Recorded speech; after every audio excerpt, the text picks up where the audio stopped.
به نام خداوند بخشنده مهربان که مالک کل جهان است و درود و سلام بر محمد و آل محمد که باعث تخلیق کائنات هستند و باعث تخلیق عالمین هستند. همه دو جهان که خدا آفریده در محبت اهل بیت محمد آفریده.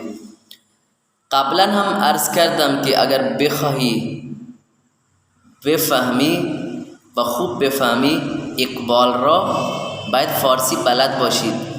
امروز میخوام در مورد کلام اقبال صحبت کنم، چون کلام اقبال در زبان فارسی زیاده. الان هم در دست من کلیات علامه اقبال لاهوری است که خیلی هم مهمه براتون که اینو بخونید. اسرار خودی و رموز به خودی و نمیدونم کتابهای بزرگی و کتابهای گندهی داره که اگر میخوای اقبال رو بفهمی قبل از فهمیدن اقبال باید فارسی رو بلد باشی. اگر فارسی بلد باشی براتون حله که همه چیز رو میتونی تجزیه و تحلیل کنی، میتونی اقبال رو بهتر بفهمی.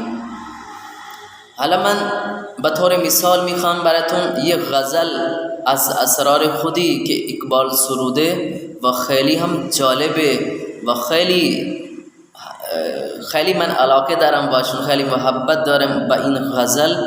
در مورد عشق و محبت میگه در بیان این که خودی از عشق و محبت استحکام میپذیرد. میگه این که خودی هست در وجود ما، یک کائنات وجود داره، در ذهن من یک کائنات وجود داره. اگر فکر کنی با دل نگاه بکنی، چون آدم دو تا چشم داره، یک چشم ظاهری که همین ما با این چشم به دنیا نگاه میکنیم، این بر اونور میپریم و نگاه میکنیم، ولی یک نگاه درون ما هست، دل ما هست. با اون امور مادی نگاه نمی کنیم، با اون امور اخروی نگاه می کنیم. اون امور که از عالم پنهان هست، پوشیده است، ما با اون چشم به اون چیزها رو نگاه می کنیم که پوشیده هستند. حالا اقبال یک غزل نوشته که اصلا خیلی جالبه، میخوام براتون بخونم. میگه نقطه نوری که نام او خودیست، زیر خاک ما شرار زندگی است.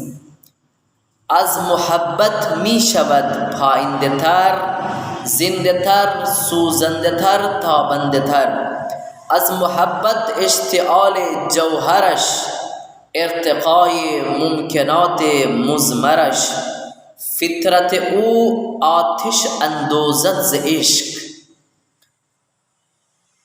عالم افروزی به آموزد ز عشق. کیا بات ہے، کیا بات ہے، آفرین اقبال.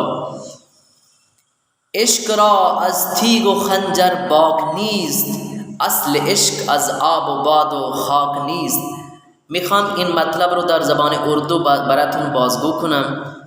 اقبال کہتا ہے کہ عشق کو، جو عشق ہے، جو وہ عشق جو معرفت سے حاصل ہوتا ہے، اس عشق کے لیے تلوار اور خنجر کوئی اہمیت نہیں رکھتا. وہ عشق بے باک ہوتا ہے، وہ ڈرتا نہیں ہے. ہاں البتہ کچھ لوگ جنونی ہوتے ہیں، وہ جنون ہوتا ہے، وہ پاگل پن ہوتا ہے، وہ عشق نہیں ہوتا. لیکن جو عشق ہے وہ معرفت سے آتا ہے، وہ انڈرسٹینڈنگ سے آتا ہے، وہ سمجھنے سے آتا ہے. اور محبت تب پیدا ہوتی ہے جب انڈرسٹینڈنگ ہو. میں یہاں پر میاں بیوی کی بات نہیں کر رہا اور عشق مجازی کی بات نہیں کر رہا، بلکہ عشق حقیقی کی بات کر رہا ہوں. جب انسان خدا کی قدرت کو، خدا کی طاقت کو اور خدا کے علم کو اور حکمت کو سمجھتا ہے اور اس کی معرفت حاصل کرتا ہے، تب اس کے اندر خدا کی محبت پیدا ہوتی ہے اور خدا کا عشق وجود میں آتا ہے. پھر کہتا ہے کہ اصل عشق از آب و باد و خاک نیست. کہتا ہے یہ جو عشق ہے نا، یہ جو معرفت سے پیدا ہوتا ہے، یہ جو خودی کے اندر وجود میں آتا ہے، یہ جو عشق ہے، اس کی جو اصل ہے، اس کی جو روٹ ہے، اس کی جو جڑ ہے، ایسا نہیں ہے کہ پانی، ہوا اور مٹی و خاک ہو، نہیں، بلکہ اس کی جو جڑ ہے وہ علم اور معرفت حقیقی ہے، وہی انڈرسٹینڈنگ، وہی عرفان اور معرفت۔ عشق را از تیغ و خنجر باک نیست، اصل عشق از آب و باد و خاک نیست، در جهان هم صلح و هم پیکار عشق، آب حیوان تیغ جوهردار عشق، از نگاه عشق خارا شک شود، عشق حق آخر سراپا حق شود، عاشقی آموز و محبوبی طلب، چشم نوحی قلب ایوبی طلب، کیمیا پیدا کن از مشت گلی، بوس زن بر آستان کاملی، شمع خود را همچون رومی برفروز، روم را در آتش تبریز سوز۔ اگر میں ان کی تشریح کروں تو 1 گھنٹہ لگ جانا ہے، مجھے پتہ ہے، لیکن نہیں کرنا چاہتا۔ اگر بخواهید که فارسی رو یاد بگیرید باید ما رابطه برقرار کنید. ما میخوایم که شما رو فارسی یاد بدیم و فارسی خوب، اون فارسی که ایرانی‌ها صحبت میکنند اون فارسی رو میخوایم براتون یاد بدیم. و